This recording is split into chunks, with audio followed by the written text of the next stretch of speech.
Hola estimados amigos, estamos nuevamente, este es el episodio número 4 de Cultura entre Guerras y el tema que he traído para hoy es los veteranos del 79, batallones olvidados. Inicialmente hablar de la Guerra del Pacífico,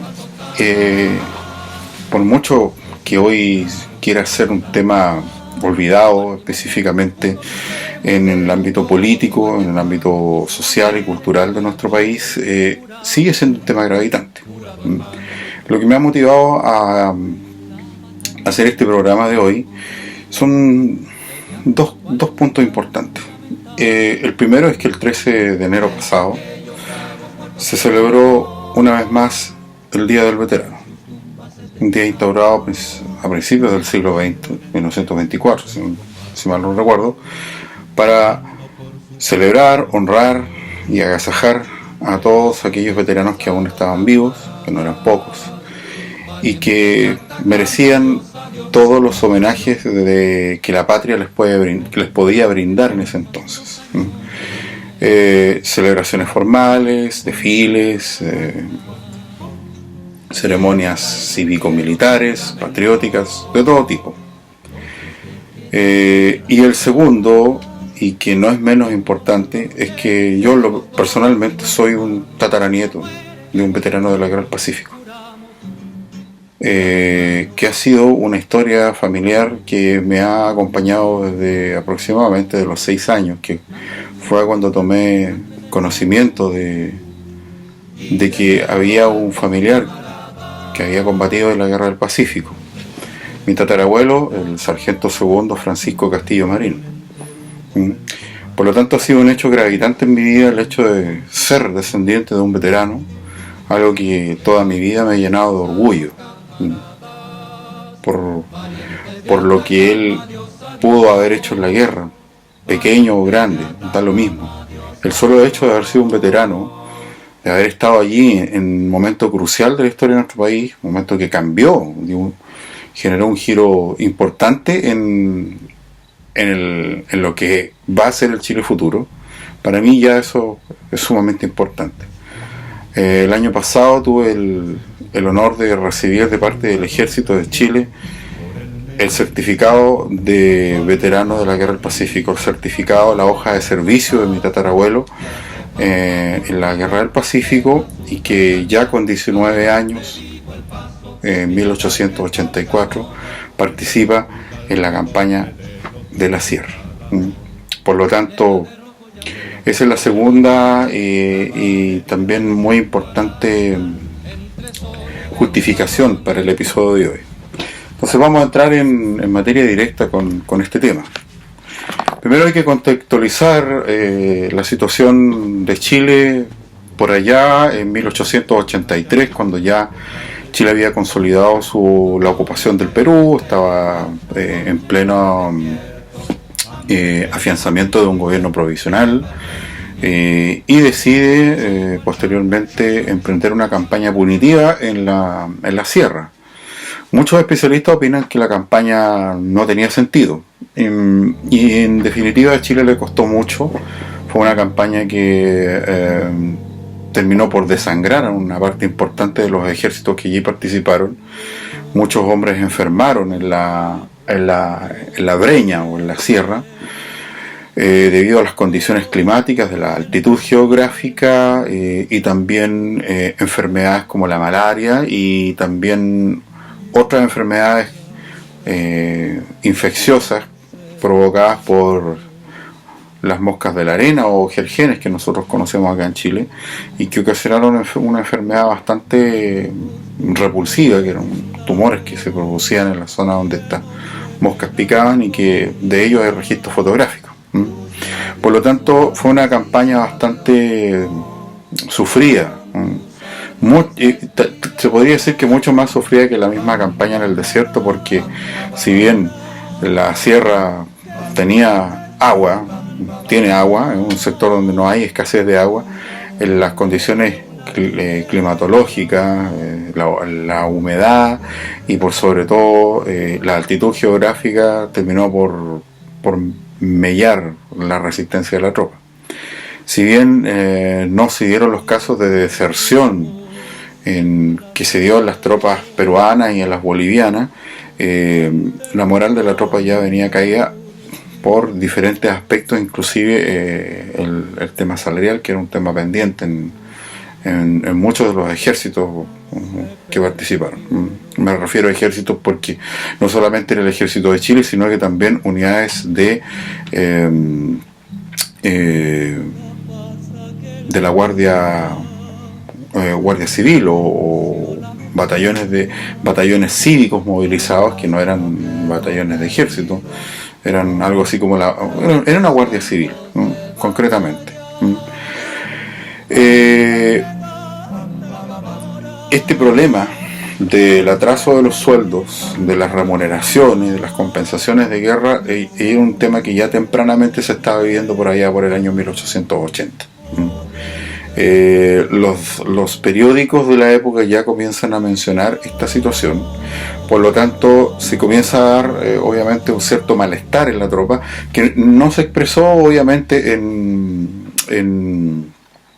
amotinamientos, por lo menos amotinamientos que mellaran la estructura del ejército, que no es la estructura prusiana, una estructura de modelo francés, que perfectamente podría haber dado cabida a un amotinamiento por lo diferente del sistema disciplinario. No se dio ese caso que significara un quebrantamiento de la estructura de la cadena de mando. Pero sin embargo generó muchas molestias al interior de la tropa, y no solamente de la tropa, también de oficiales. La oficialidad, digamos, mucha oficialidad con descontenta con la situación salarial, por lo tanto ya tempranamente comenzó a ser un problema el asunto salarial de la tropa. Ya para 1883 comienzan a retornar a la patria unidades de combate desmovilizadas y que lentamente comienzan a reintegrarse a la vida civil. Hay que recordar que la composición del ejército de Chile en ese entonces, o sea, de los ejércitos, tanto del ejército de Chile, o sea, de línea, y las unidades movilizadas, los batallones cívicos movilizados, constituían una variedad increíble de unidades que en nuestra concepción actual del ejército no tienen nada que ver. Por lo tanto, la mayoría de estos hombres en armas eran ciudadanos, eran hombres, mujeres y niños que participaron en la guerra con tal vez diferentes motivaciones, muchos con una motivación patriótica, otras una motivación netamente salarial. De eso hace mención Carlos Méndez Notari en su libro los veteranos los héroes del silencio, los veteranos de la guerra del Pacífico, y ya más adelante voy a hacer mención a ese libro. Por lo tanto, la composición de las unidades era variopinta, y comienzan, siendo recibidos con arcos de triunfo, con ceremonias, todo este júbilo patriótico del recibimiento. Esta fiesta terminó, y los hombres, mujeres, jóvenes se tuvieron que reintegrar a la vida civil que habían dejado atrás, retornar a sus familias, a sus oficios, algunos a sus profesiones, porque la composición social de las unidades en combate en la guerra del Pacífico y de la marinería, la composición social era bastante diversa, ¿no? Campesinos, mineros, profesionales, oficinistas, médicos, mineros, hombres que venían inclusive desde Punta Arenas. Por lo tanto, cada uno regresaba en la medida de lo posible al mundo que había dejado detrás antes de ir a la guerra. Pero lo lamentable de todo esto es que muchas de esas condiciones ya no existían. Muchos hombres llegaron a buscar trabajo mal remunerado, una porción importante de los retornados, de los desmovilizados, eran inválidos, lisiados de guerra, que de eso hay una gran cantidad de bibliografía que analiza la situación de los lisiados, y también la desigualdad en la entrega de prótesis, que es un tema que voy a tocar un poco más adelante. Por lo tanto, era incierta la situación de quienes empezaban a retornar desde 1883 hasta 1884, cuando las últimas unidades son desmovilizadas ya una vez terminada la campaña de la Sierra. La situación para los retornados, como en toda guerra, es bastante incierta, ¿no? Volver a reinsertarse primero en la vida civil, después de una gran cantidad de campañas militares, después de haber generado lazos sumamente fuertes con sus camaradas, que es un fenómeno psicológico común en toda guerra, los hacía sentirse descolocados en un mundo que no entendían, que había cambiado también en esos años en que había durado la guerra. Por lo tanto, la situación psicológica, anímica y económica de los retornados era bastante compleja, y era también desigual por el hecho de que muchos de ellos pertenecían a sectores populares, a sectores pobres, campesinos, asalariados, y otros, la oficialidad, pertenecía a sectores acomodados o abiertamente pertenecían a la aristocracia chilena, ¿no? Si es que le podemos llamar de esa forma, a la burguesía o a la oligarquía chilena. Esto sin darle un tinte ideológico a lo que estoy diciendo, sino que estoy transmitiendo única y exclusivamente el hecho de que son un componente social privilegiado, y que obviamente eran quienes principalmente obtenían los rangos de la oficialidad. Por lo tanto, socialmente estaban bastante bien protegidos en ese sentido, en la parte económica. No obstante, las personas que venían de estratos sociales pobres, que es la palabra, o sectores medios, no necesariamente tenían una buena reinserción social y económica en un Chile que había cambiado bastante. Por lo tanto, la vida a la que se reintegraban, esta vida civil, era difícil. Y este es un fenómeno que se ha visto a lo largo de todas las guerras. La reintegración de los veteranos, de las tropas movilizadas al contexto de la vida civil es complejo. Es un fenómeno que conlleva signos de desadaptación, y sumado a eso todos los traumas de guerra, síndrome de estrés postraumático, como lo llaman ahora, que es un fenómeno que gatilla también una dificultad en la interacción social, en la capacidad de rehacer su vida. Y es difícil que un hombre que haya estado en combate vuelva a rehacer su vida y hacer como que aquí no ha pasado nada. Es un costo inevitable en todo hombre de armas. Nunca va a ser lo mismo después de la guerra.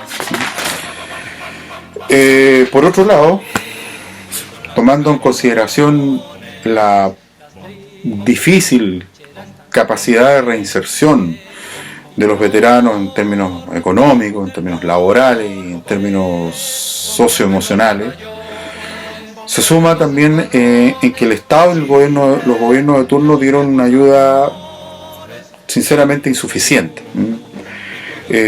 muy parcelada. En algunos casos fue ayuda primero municipal o a través del Estado, pero con muchas condicionantes. Se exigía a los veteranos concurrir a oficinas en Santiago, o primero en Santiago, para poder validar su hoja de servicio y así poder obtener una pensión que generalmente era exigua, y posteriormente, debido a las presiones, las oficinas se empezaron a instalar en las capitales provinciales en ese entonces, pero que también hacía difícil, porque había muchas de estas personas que vivían en zonas muy aisladas o en zonas rurales donde generalmente las personas iban a la capital de la provincia una o dos veces al año a buscar víveres o algo así, o a hacer alguno que otro trámite que era bastante difícil. Por lo tanto, el acceder a ese trámite burocrático fue visto como un insulto por los veteranos y también por medios de prensa que tenían el ojo puesto en esta situación. Por lo tanto, el acceso a estas recompensas por años de servicio, por actos de servicio en la guerra, se hacía bastante difícil, teniendo en consideración también que la paga que se ofrecía, esta bonificación o estas pensiones, dependía también el monto de si era oficial o era tropa. Por lo tanto, ya se generaba una injusticia en cuanto al reconocimiento al sacrificio de estos hombres, mujeres y niños. Hay que decirlo, porque en realidad la guerra no solamente la pelearon hombres, también estaban las cantineras, mujeres de una valentía, de un patriotismo que no quedaba chico al lado de sus camaradas hombres, y también jóvenes, niños de 13 años hacia arriba, que también participaron primero como corneta y tambor, pero también terminaron empuñando las armas. Y hay varios casos famosos. Bueno, teniendo en consideración esta problemática del reconocimiento que el Estado tenía que darle a sus ciudadanos en armas, a sus soldados, como no hubo una respuesta contundente de parte del Estado para poder solucionar el problema de una vez por todas y darle a este contingente de hombres un reconocimiento justo y una recompensa económica que les permitiera sobrevivir en las condiciones que ellos se encontraban, que no eran, en su mayoría eran muy, muy pobres, no se vieron concretadas de forma satisfactoria, y es ahí en donde la prensa satírica arremete contra toda la clase política. Esto no fue un ataque a un sector político en particular, fue a toda la clase política, tanto desde la presidencia hasta los congresales, que en definitiva estaban más preocupados de sus cotilleos de pasillo, sus intrigas de palacio, de sus conflictos entre los diferentes partidos y grupos políticos de la época. Por lo tanto, estaban más preocupados de esa situación, de los escándalos del poder y de la lucha por el poder, más que de solucionar un problema urgente. Un problema urgente que era la situación en que se encontraban una gran porción de veteranos del 79. Digo veteranos del 79, que la guerra comienza allí para poder englobar a todos aquellos que estuvieron en esa guerra. Ahí, por ejemplo, entre los periódicos que se hicieron famosos, periódicos satíricos o revistas satíricas también, están, por ejemplo, El Ferrocarrilito, que tuvo una actividad desde 1880 hasta 1881 en Santiago. El Padre Cobos, también de Santiago, que va desde 1881 a 1883. El Corvo, también de Santiago, que tuvo una breve pero contundente actividad como periódico satírico en 1881. El Padre Padilla, también de Santiago, en 1881. El Diógenes, del año 1884, en Santiago. Todos estos periódicos fueron creados a instancias de este periodista, escritor, satírico y luchador social, conocido como Juan Rafael Allende, que tuvo una larga trayectoria periodística, y que denunció de forma expresa la situación de los veteranos, no sin obviamente el ¿cómo se llama? El correspondiente sarcasmo, especialmente las caricaturas, en donde si bien uno puede analizarlas, se ve cierto tono vejatorio, burlesco, mofándose de la situación física de los lisiados principalmente, sirvió también para golpear duro a la élite gobernante para que se hiciera cargo. Y si no hubiese sido por la ayuda también de estos periódicos, el mundo político, la casta política gobernante en ese entonces no hubiera tenido ninguna actitud de compensación a estos hombres, mujeres y niños.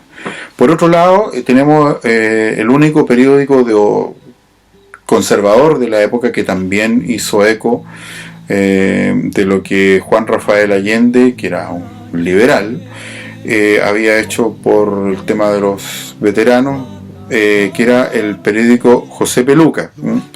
Periódico conservador, fue el único periódico de oposición a Juan Rafael Allende que tomó la bandera de los veteranos siendo de un espectro político conservador.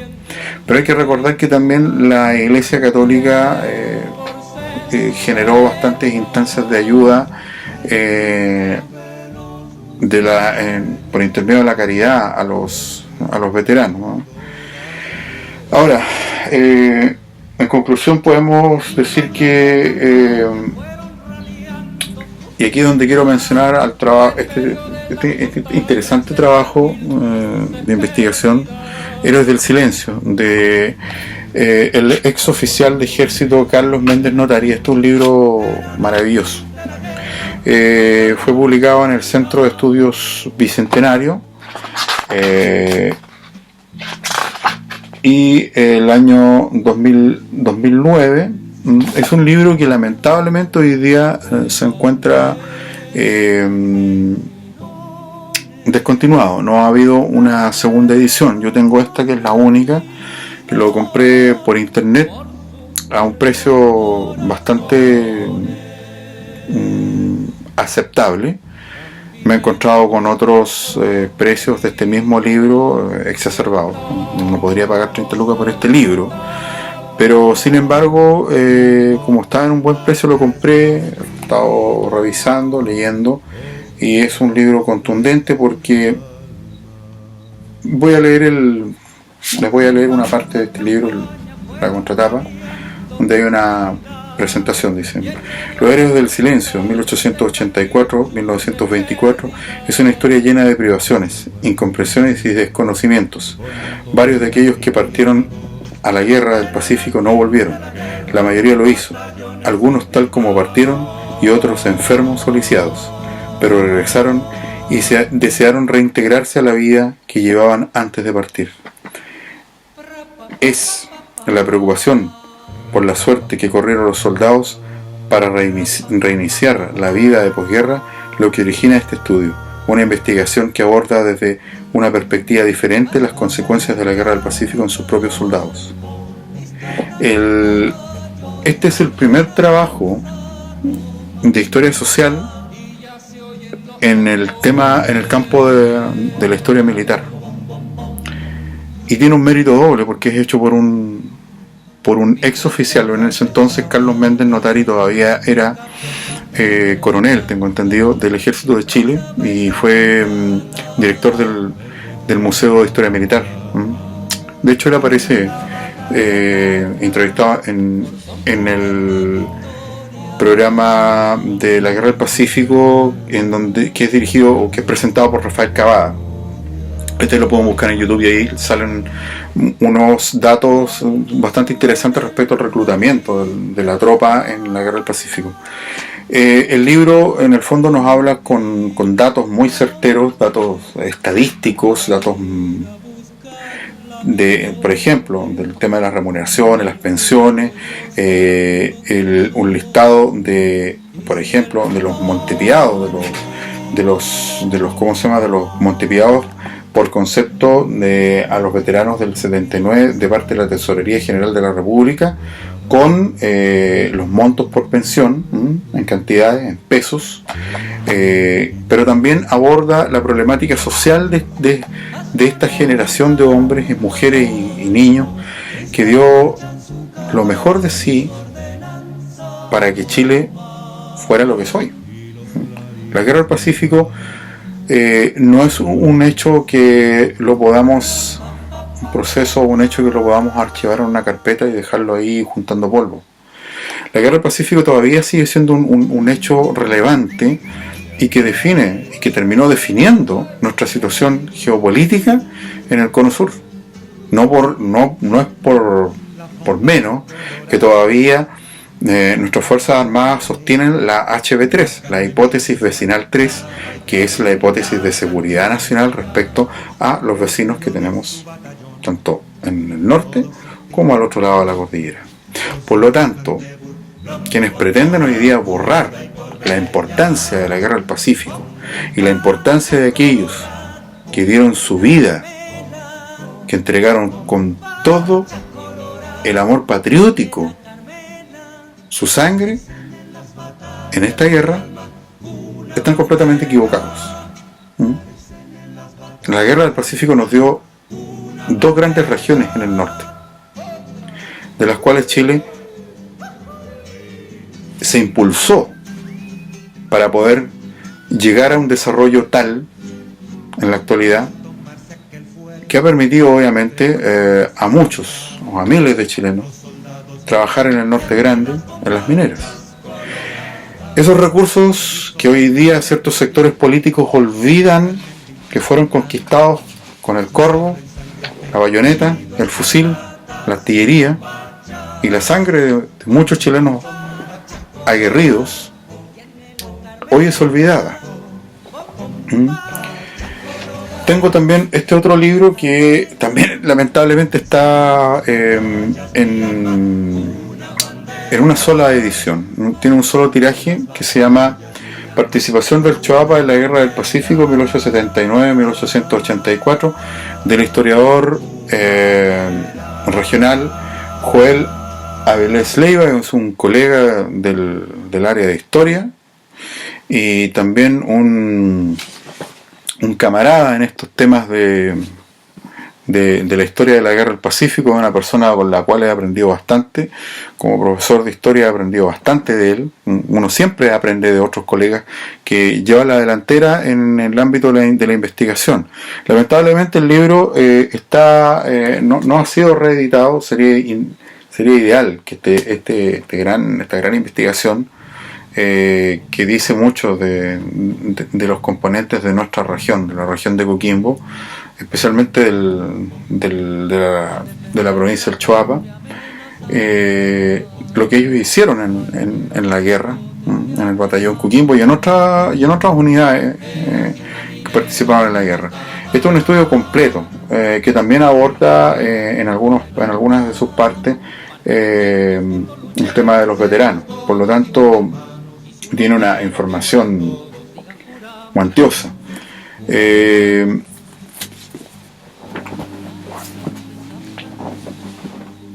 Hoy día es importante, creo yo,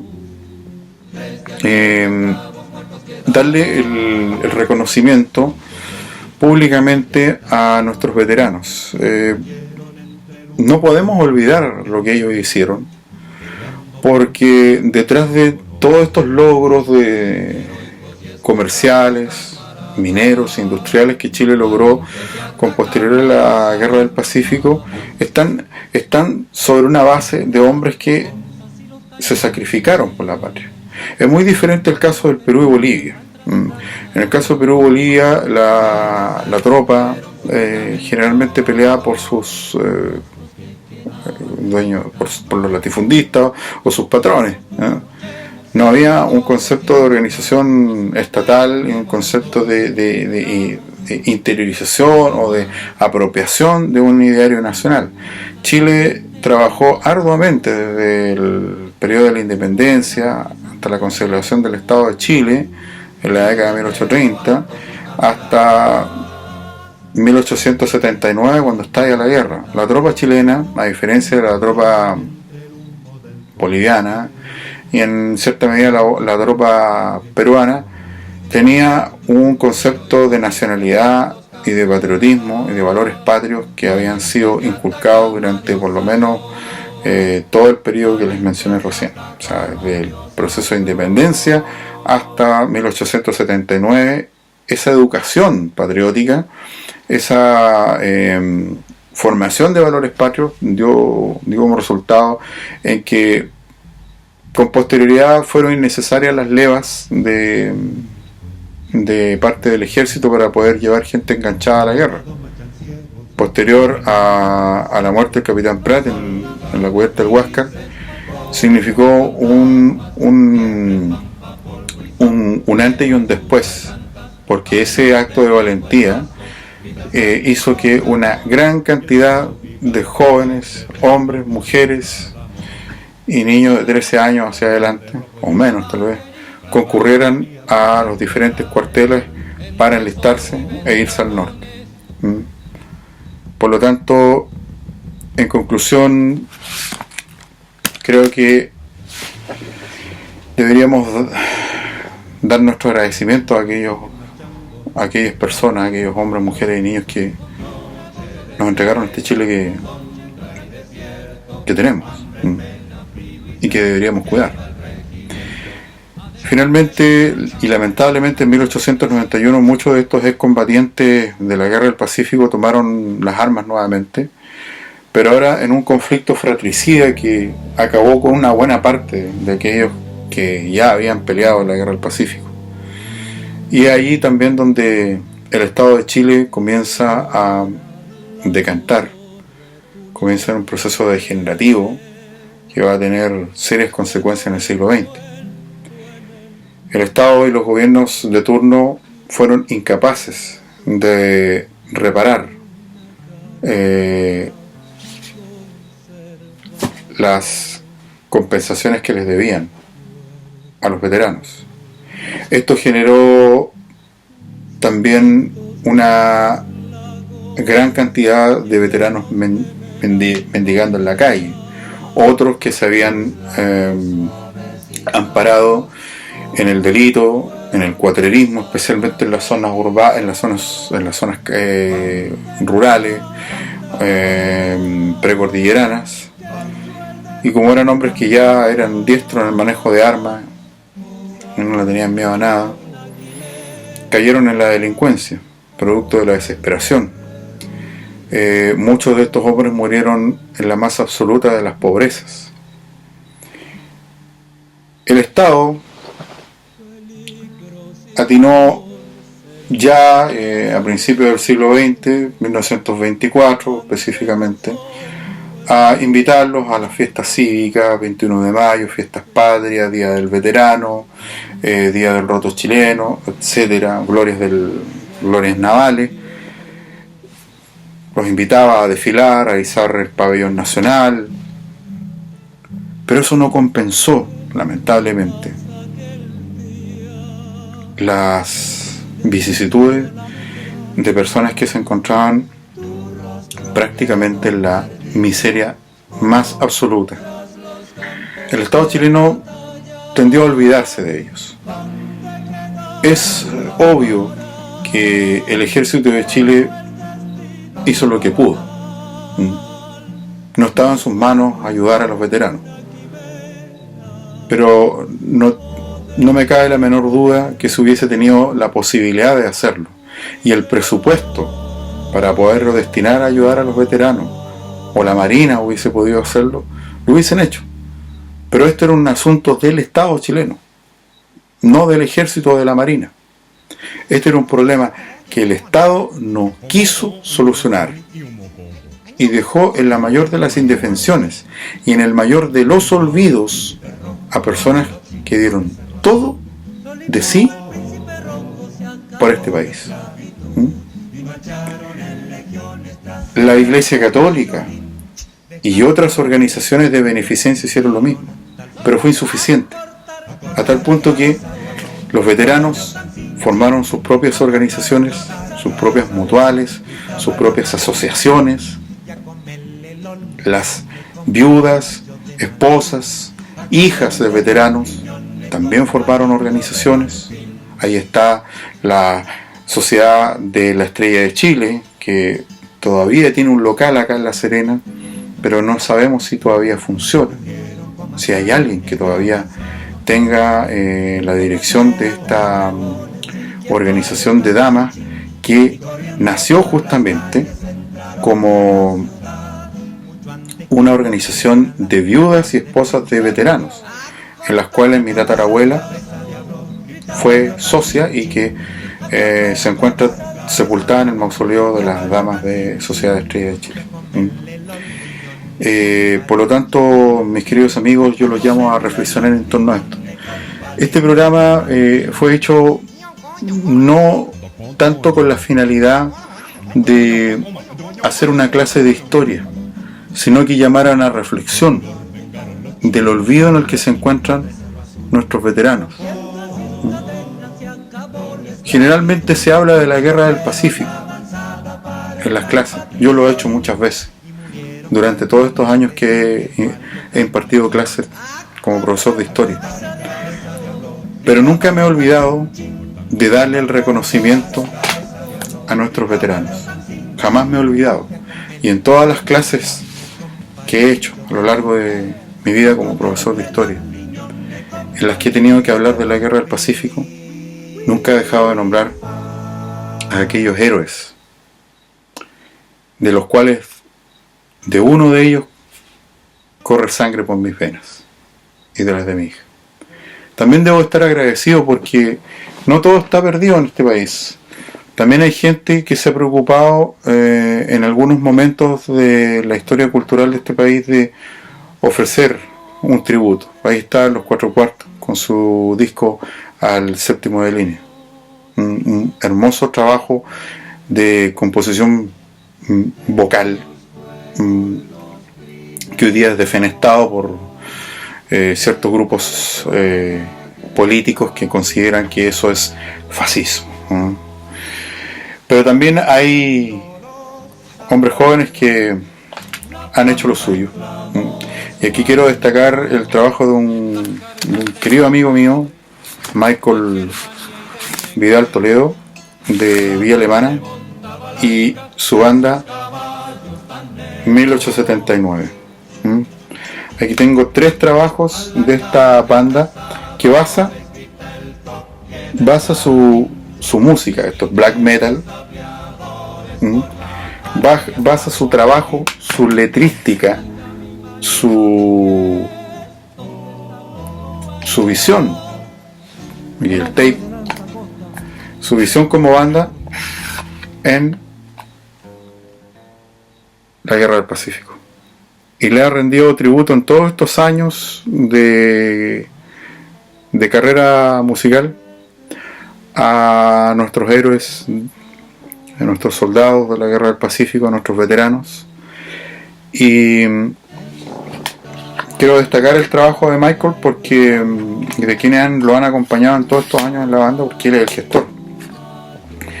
Y recuerdo cuando me envió uno de sus discos, que es un promo que se llama Avanzado al Norte, y me lo dedica. Aquí dice: con afecto para Jorge Pizarro Pardo, honor a la memoria de don Francisco Castillo Marín, mi tatarabuelo. Aún tenemos patria ciudadanos, decían por ahí.